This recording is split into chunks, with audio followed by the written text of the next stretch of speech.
wait a minute, Doc, are you telling me you built a time machine out of a DeLorean? It has to be like that, right? Because it's so iconic.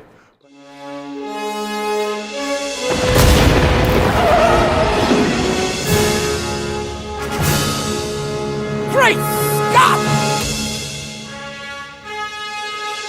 Good evening. This is Dr. Emmett L. Brown, and this is my time machine. A time machine? You're a slacker, McFly. Face it, you've got no future. I gotta get back in time. So hi Bob, welcome to Sydney. How have you been enjoying your time? I love Sydney. It's great. I'm looking forward to seeing a little bit more of it after we get the show opened. It's a beautiful country and it's a great city. I have to say, first off the bat, to thank you for probably writing one of my favourite scripts, or definitely one of the best, most streamlined scripts I've ever read. What's that process been like in adapting it to a musical, considering the different formats? Well, one of the things that was always in our heads was that we didn't want the musical to be a clone of the movie. We didn't want people to leave the theaters thinking, oh, I should have just stayed home and watched the movie again. So there's a lot of differences. It's a retelling of the first story, but it's told obviously with song and dance.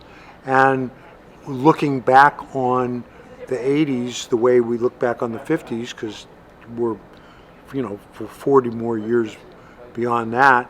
So there's a lot of references and humor that we don't have in the original movie. We also have things where, for example, Goldie Wilson, the mayor, was just a little bitty part in the original movie, but he was so beloved that we expanded his role. He's got this big bring down the house number that everybody loves. So we try to do things that made it really feel like it was musical theater, and not do things that we couldn't do well on stage. So for example, we don't have a skateboard chase on stage because that'd be too dangerous. You can't risk your actor breaking his ankle every night. That'd be crazy. We can't do the terrorist chase and gunfire on stage. You're not going to do that. So we had to come up with things that serve the same dramatic purpose, but were good for the stage. So there's some surprises. People will say, well, how are they going to do that? Well, we didn't do that. We did this instead. And I go, oh, very clever, very clever. That's smart that you did it that way. There's no dog, okay? Because we didn't want to have a guy dressed up in a dog costume. It looks silly. And you can't have a real dog because you never know what a dog's going to do. Okay, you want to see the dog, watch the movie again. But you want to see Back to the Future the musical, come to the Lyric Theater and see it. Speaking of casting, and I just think of how iconic that Christopher Lloyd and Michael J. Fox were in depicting the roles of Doc and Marty. Where do you start with trying to cast someone else to kind of fill those roles, and how did you find that process? Well, getting Roger Bart to play Doc Brown was one of the great coups.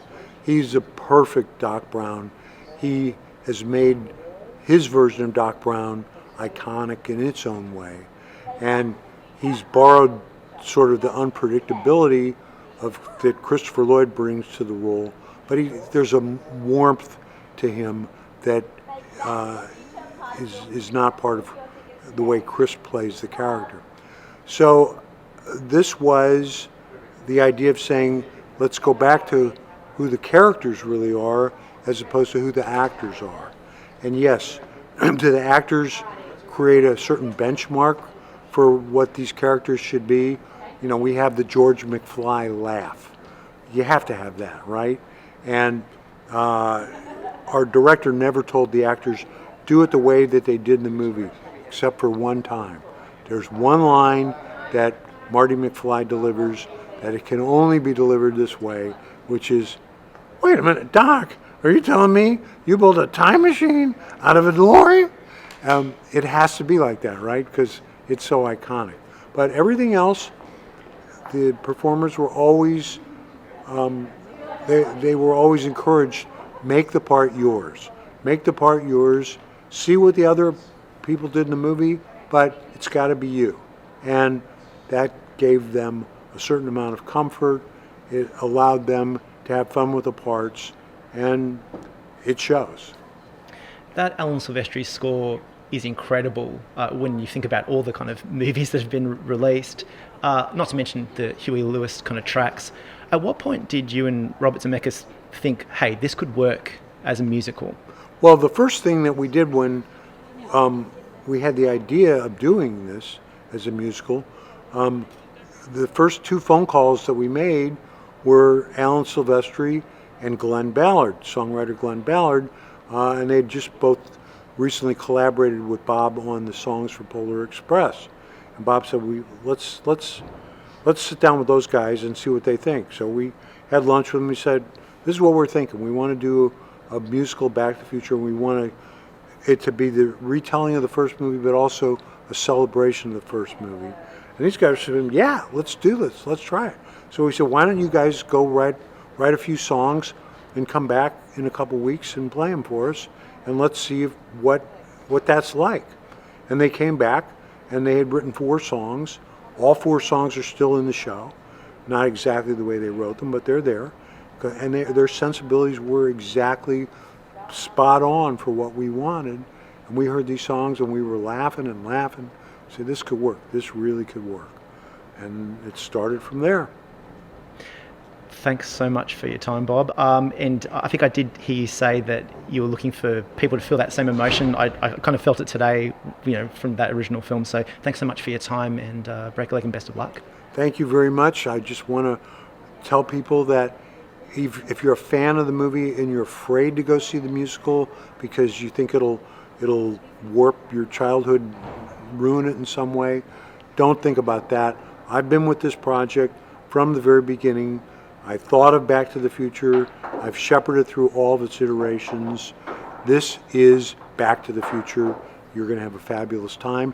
And if you've never even seen the movie, you can still thoroughly enjoy the musical. We've had plenty of people who have not seen the movie, young people, and they love the musical just as much as those that know it. So, see you.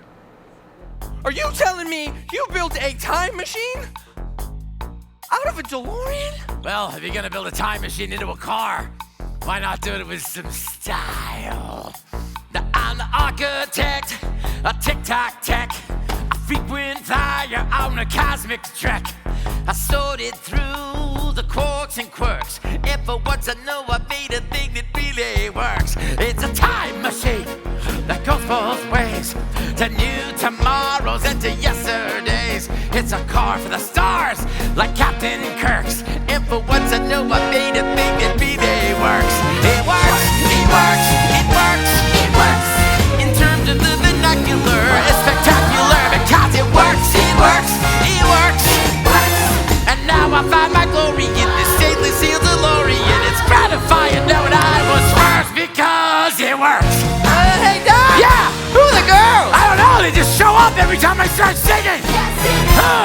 Blunt force trauma up against your head. It put you in a coma, you can end up dead. I'm calling for your mama, but for me instead. Had blunt force trauma when I slipped and hit my head. Shook something loose in me, some high fruit in the tree. And that's when I could see how fluid time can be. It gave me the connection after decades of rejection. I never really thought I'd get to see how well it works, it works, it works, it works. And with this new invention, I'll cut through the fourth dimension. Cause it works, it works, it works, it works.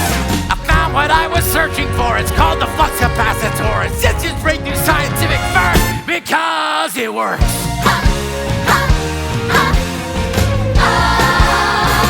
Yes, it works. 1955? Hey, McFly! I thought I told you never to come in here. If they don't meet, they won't fall in love, they won't get married, and neither you nor your siblings will ever be born. You don't need money, don't take fame, don't need no credit card to ride this train. It's strong and it's sudden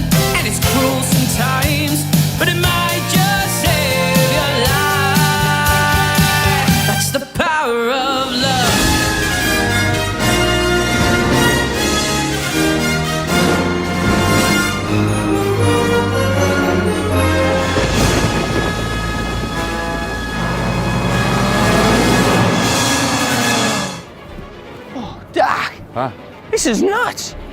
That's the Sydney Harbor Bridge. You can't seriously be planning to channel lightning through it. The flux capacitor demands energy, 1.21 gigawatts. And what better conductor than this marvel of engineering? But Doc, what if it doesn't work? What? Hey, Doc, hello? Doc! Then, Marty, the future of musical theater will never arrive.